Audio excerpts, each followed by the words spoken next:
పవన్ కళ్యాణ్ నిన్నటి స్పీచ్లు, సరే ఆయన మాట, ఆయన ఆవేశము, ఆయన ఆగ్రహము, ఆయన అణకువ, ఆయన బాధ్యత, ఇవన్నీ సహజంగా చూస్తారు. నవరసాలు పవన్ స్పీచ్లో ఉంటుంది.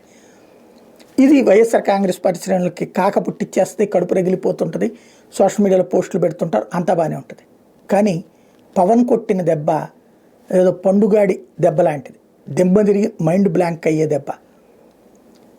ఇక్కడ సుదీర్ఘకాలం పాటు కాపు సామాజిక వర్గం రెడ్లతో ఎట్లాంటి గొడవ లేదు, ఎట్లాంటి పేచీ లేదు.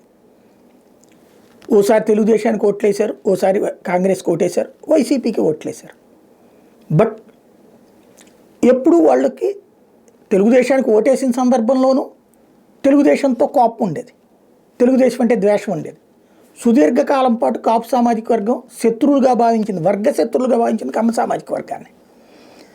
దానికి కారణమైనటువంటిది ఏంటయ్యా అంటే వంగవీటి రంగా ఉదంతం కావచ్చు, లేకపోతే కాపులకు సంబంధించినటువంటి నాయకులకి అందులో దక్కని ప్రయారిటీ కావచ్చు. అందులో ఎస్పెషల్లీ కమ్మ కాపు సామాజిక వర్గాలు ఇద్దరూ బలంగా ఉండేటటువంటి ప్రాంతాలు గోదావరి జిల్లాలు కానీ, కృష్ణా గుంటూరు జిల్లాలో కావచ్చు, వ్యాపార వాణిజ్య పారిశ్రామిక మౌలిక వస్తువుల వ్యవహారాలలో వీళ్ళ పెట్టుబడులు, వీళ్ళ వ్యాపారాల మధ్యన ఉన్నటువంటి పోటీ కావచ్చు, ఒక శత్రుత్వ వాతావరణం ఉంది వీళ్ళిద్దరి మధ్య. ఆ వాతావరణాన్ని దూరం చేసి శాశ్వతంగా, అంటే అంతకుముందు చంద్రబాబును ద్వేషించేవాళ్ళు, ఎన్టీ రామారావును ద్వేషించేవాళ్ళు, తెలుగుదేశాన్ని ద్వేషించేటటువంటి కాపుల్ని, అందులో కాపుల్లో ఓ 5% 30% ఓట్లు వేయబట్టినే తెలుగుదేశం కూడా అధికారంలోకి వచ్చింది. కానీ ఒక 50-60% మంది శాశ్వతంగా వ్యతిరేకించేవాళ్ళు. అట్లాంటి వాళ్ళల్లో 30-40% మంది పవన్ని నమ్మారు.